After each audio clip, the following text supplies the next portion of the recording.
How's it going, everybody? It's Stas here. So the stock market is getting absolutely destroyed today. We have about 4 hours left in the session, and the S&P 500 is down 1.7%. The Dow Jones is down 2.3%, and the NASDAQ 100 is down about 1%, as the Russell's down about 0.6%. So I want to break everything down, go over my thoughts on the markets, what I'm doing right now, and of course, we're going to break down some stocks, so sit back, relax, go down below, get your $50 from M1 Finance. All you have to do is use my link, deposit $100, and we each get $50 to invest with. It's literally that simple. And you guys could check out my Patreon if you want all my real-time buys, sells, and call outs. That's also linked down below. And with that being said, let's get right into the video. So as of now, like I said, we have 4 hours left in the session,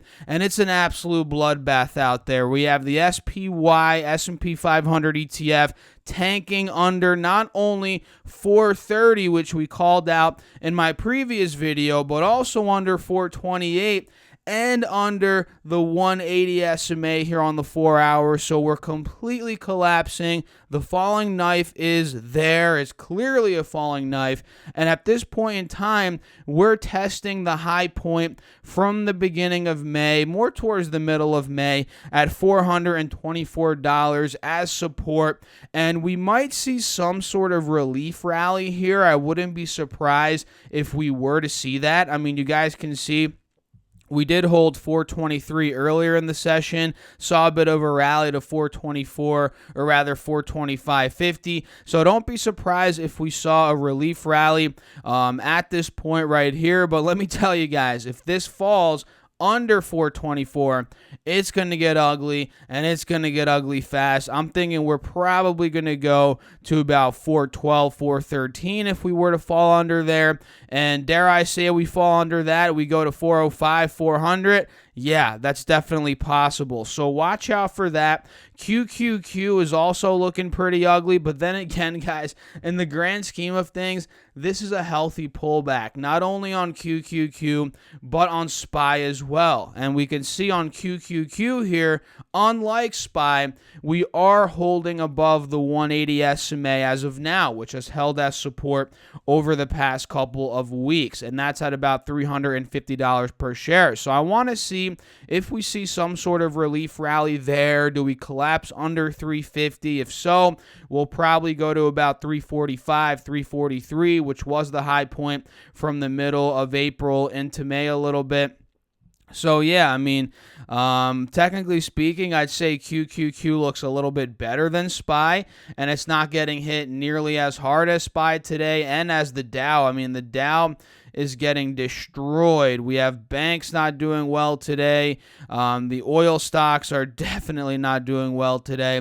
So it's just an absolute bloodbath out there. And who called this out? I'm not looking to toot my own horn here, but when people were like, oh, stop being a doomsdayer, stop saying crash, this, that, stop saying pullback, I called this out about 2 weeks ago. And of course, the timing, it's difficult to time exactly what day the big drop is going to come, but once you're in the markets for quite a while, and I haven't been in the markets for 30 years, but once you see charts and you experience things, you understand overbought and oversold levels. And I was telling you guys, look, we're overbought, we're due for a pullback, and here we go. We're getting the pullback. I mean, at this point in time, QQQ is down about 4% from its high. SPY is down about, let's see here, probably not even as much, down about 3.3%. So it's really not anything crazy, but it's just a healthy pullback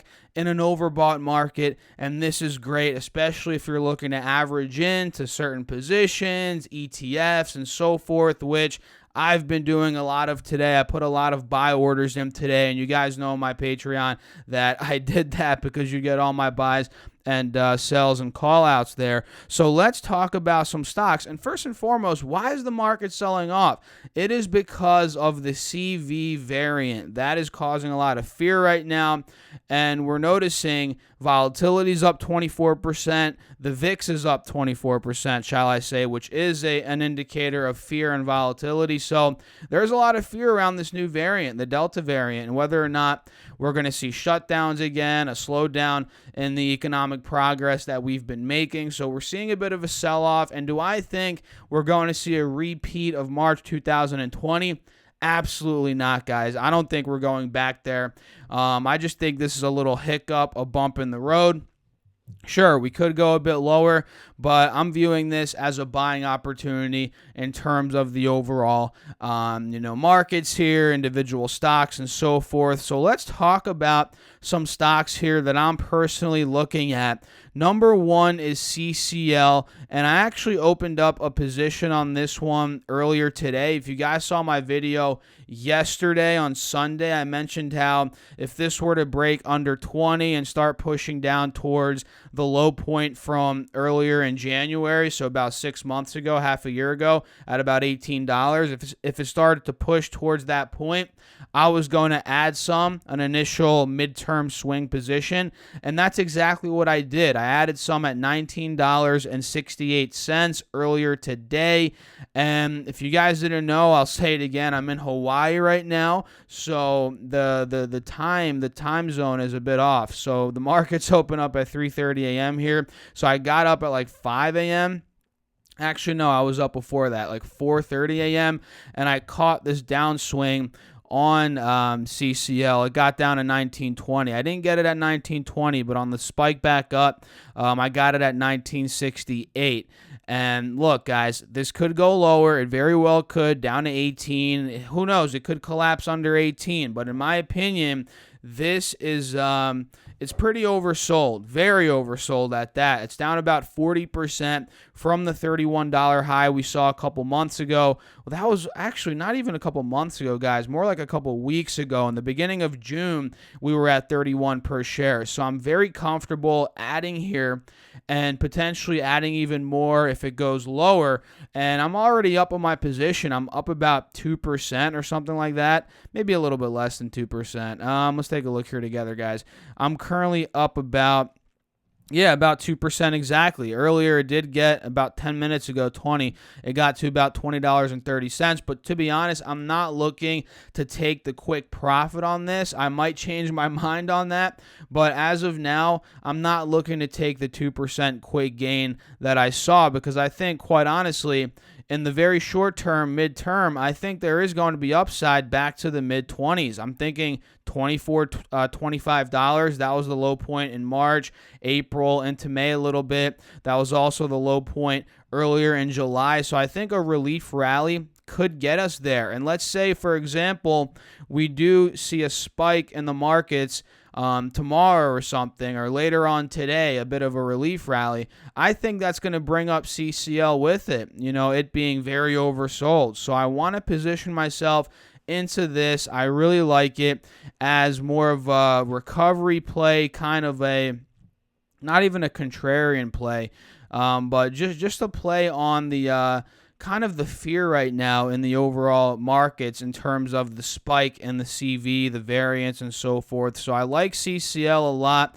I'm also looking at Apple here, AAPL, which is selling off a bit. It's down 2.4% as of right now, and you can see it's down almost $8 from the all-time high at about $150. So that puts it down about 6%, 5.5%, 6% from that high point. We're clearly trading under the 50 SMA as well, heading towards that high point from the end of April at about 138. I feel like that could hold as support, and if 138 fails, we start pushing down to the 180 SMA here 4 hour at about 134. That could be a decent buying opportunity, a buy the dip opportunity, if you want to call it that, as it would be very oversold at that point. And, we've held that 180 SMA many times over the past couple of months. And one thing worth mentioning, guys, today's July 19th.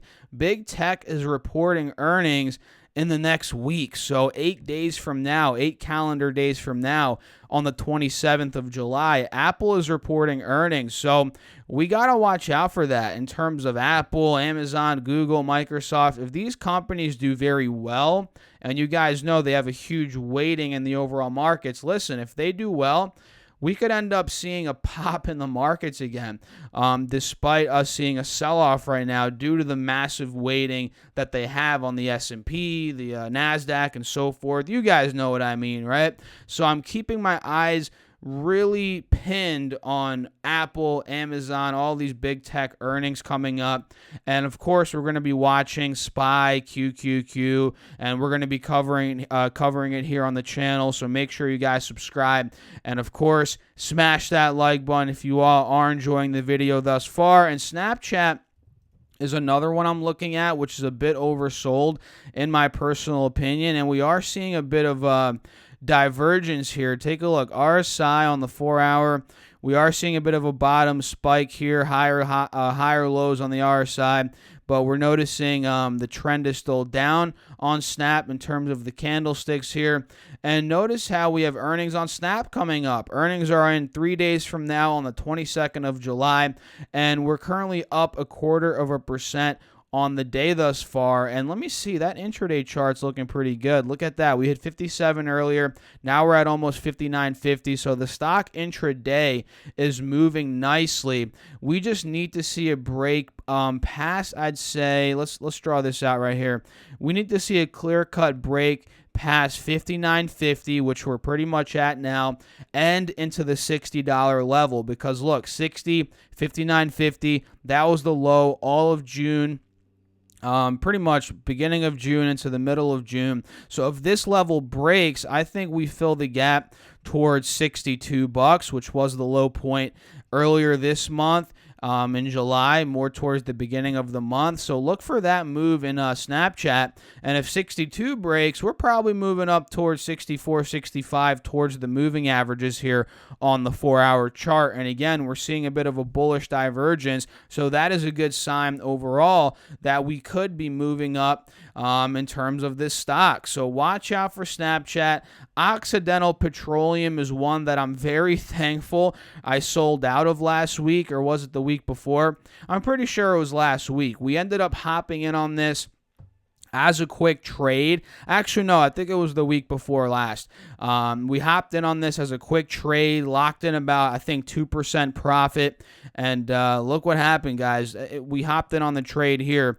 I think it was at about 28 something, sold out in the low 30s. Look where it's at now, $24 per share. That goes to show, and it's down about 20% from where I sold out, guys, thankfully.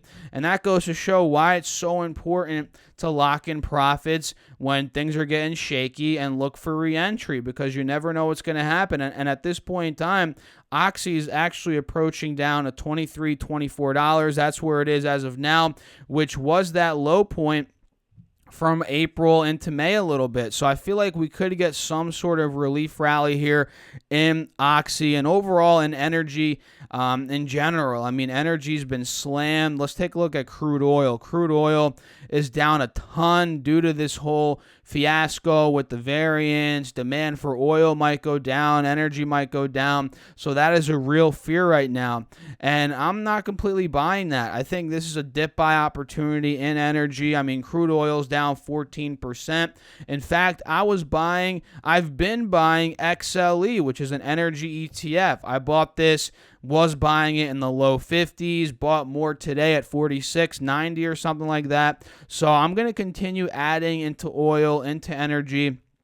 And these stocks pay great dividends. I mean, XLE in general, the ETF pays, I think, 4.5%, 5%. It's got to be 5% now that the stock is going down. And if you guys didn't, or the ETF's going down, and if you guys didn't know, when a stock, an ETF goes down, that pays a dividend, the dividend yield goes up, right? So if you guys didn't know the correlation there. And when a stock's going up, the dividend percentage shrinks, right? And that's why Apple's dividend, well, that's not a good example, but Let's just say Apple, since it's gone up so much, the dividend went from like 1%. Now it's probably like 0.4% or something, for example, right? I don't know exactly the numbers, but you know what I mean. So we're looking at XLE there for energy. And the last stock I'm looking at here is NVIDIA. The split, I believe, is tomorrow. Let me double check that. The split goes through tomorrow, so this is going to do a 4-for-1. NVIDIA is up 3.3%. So despite the market selling off, we have NVIDIA up. Chewy's up, Upwork, DraftKings is up, which is awesome. DraftKings is one of my biggest swings right now. Virgin Galactic is up. So I think NVIDIA, it's going to be tricky. It's a 50-50 coin toss type of play, whether or not it's going to go up or down after this split. And for me, guys, I'm going to give it a couple weeks after the split. I've mentioned that before, even if it means I miss the move. Quite honestly, I don't care if I miss the move because I'm sticking to my principles here. I'm going to be very patient with it. And if we get the move down to 650, 600 and post-split, that'd be what? 150 or something, I don't know, 175. That is where I'd start buying into it. And if it doesn't get there, it's okay. All good. I missed the opportunity. I've missed opportunities before, and we're going to live to see another day, and we're going to live to see another opportunity, guys. So I'm not going to be sweating it. And overall, that's it. I'm going to wrap it up here. It's currently 6:20 a.m. on Hawaii, or in Hawaii, the beautiful place that we're staying at right now. And we're in Maui right now. If you guys have any recommendations on Maui, drop me a comment down below. We were in Oahu earlier, which if you guys don't know, there's many islands here. Oahu's one of them. Maui's another one. So we just took a little flight over here yesterday. So if you guys have any recommendations, if you've been here before, drop me a comment. Make sure to smash the like button, subscribe to the channel, and check out my links. If you guys want to join my Patreon for all my buys, sells, call outs, real time, and you get a bunch of other exclusive perks, that's linked down below. And you guys can get $50 guaranteed from M1 Finance. All you have to do is deposit $100 using my link, and we literally get $50 guaranteed, both of us, to invest with. So check all of those out. Link down below. I'll catch you all in the next video. Thanks for watching. As always, keep crushing the markets. Stay safe out there, guys. Peace out.